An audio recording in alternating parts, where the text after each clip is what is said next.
what we're going to cover is how to use a cylinder in perspective, because it affects every part of the things that we look out into space.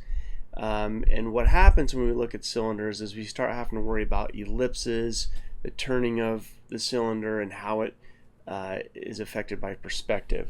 So the first thing I'm going to do is I'm going to draw a horizon line. Okay, let's say that's our horizon line. And if I have a really tall cylinder, bear with me, and we know that the kind of top and bottom does this, okay? Told you it's going to be kind of crude. The point is that at the horizon line here, everything that we see is going to be level to the eye. Basically what happens when we go above the horizon line, that cylinder begins to open up a little bit. And as we get higher and higher away from that horizon line, we start to see more and more underneath the form, right? Way up to where we're almost looking again at a circle if it's to be truly straight above us. Okay, the same thing's happening below us. As we drop below the horizon line, whoops, you get the drift, is that each of these cylinders start to open up a little bit more and a little bit more. Okay, and what's happening is a lot of times you'll have an object and you'll have the top, let's say it's right here, okay, real tiny, and then you'll get down here, maybe it's a bowl of some kind, and you'll go straight across. That can't be. This cylinder has to open up actually more than the one up here, okay? And this is why it's important to draw what they call draw through the form. So if you're drawing a pot or a cup on a table, you'll actually draw the opening in the bottom so that I know that this is more open than this to help me understand what the viewer is looking for. Then I just go in and I erase that back line, and I'm able to get that simple, proper gesture on the bottom of the glass or pot. Okay, so this is something really important to consider, that each time we drop or below or above the horizon line, that ellipse, okay, is going to change its opening. You're going to see more and more into it or more and more under it as we go above and below. Now the tricky thing I find is that we have to consider what happens if the cylinder's laying sideways. Okay, if it's straight onto us, you know what I'm going to do? I'm going to go ahead and get rid of this and go to a new layer. How's that? We'll start again with a new layer. Okay, and with this new layer, we're going to go from the side. So if we have a cylinder laying to the side, okay, and we're straight onto it, it's like a box. Okay, we can't see the sides. But as soon as I begin to turn that cylinder, okay, these start to open up a little bit. Okay, and ironically, it looks, you can't tell what side's what, right? Because they both seem similar. But if I erase this, what happens? We start to see, oh, it's that side of the form. If I do the same thing to this side, it'll swap the other way. Okay, oh, we're seeing onto that side. This is why this idea of wrapping the form and using this ellipse is very crucial in explaining the form. Okay, so let's go back and talk about another aspect of this cylinder. So obviously we have, if we open it up really a ton, I can have a cylinder that's almost, right, almost front view of the form. Okay, and behind here you'd see this, you know, this inside the can, you'd see this cylinder meeting the back. Okay, so this is the opening that we're looking into. This is really important because if we're looking straight on it, it's basically a circle that we don't see. But if we are above that circle we don't see, then we're going to actually see some of this back here. Oh geez, you guys, this pad is sometimes difficult to figure out. We would see this, right? It's coming to us, and then inside that you'd see the back of the can. Okay, so the idea is we have to understand how this cylinder works no matter where we are in space. The trickiest part of it all, I think, is when people start to move off of the vertical and horizontal axis.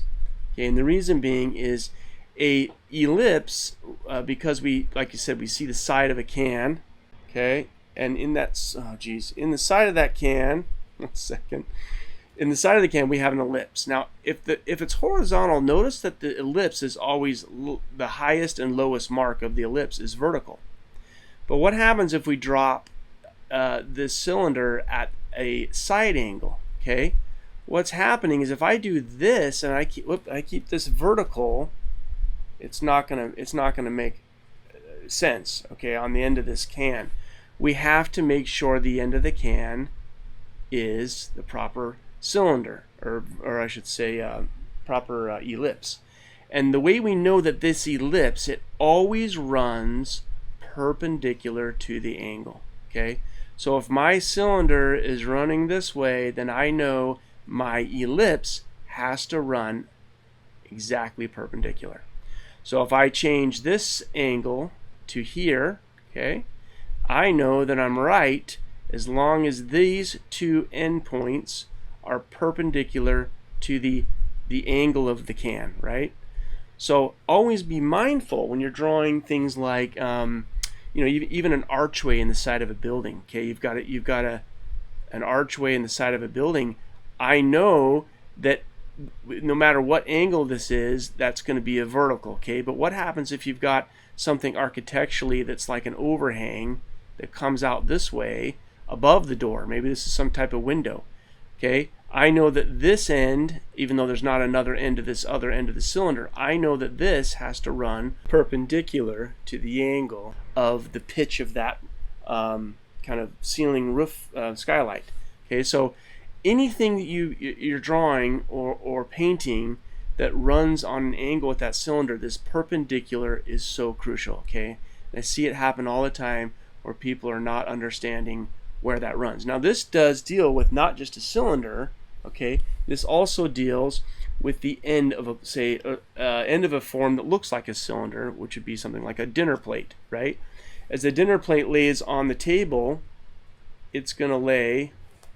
Give me a second. I got to get this angle of this pad right.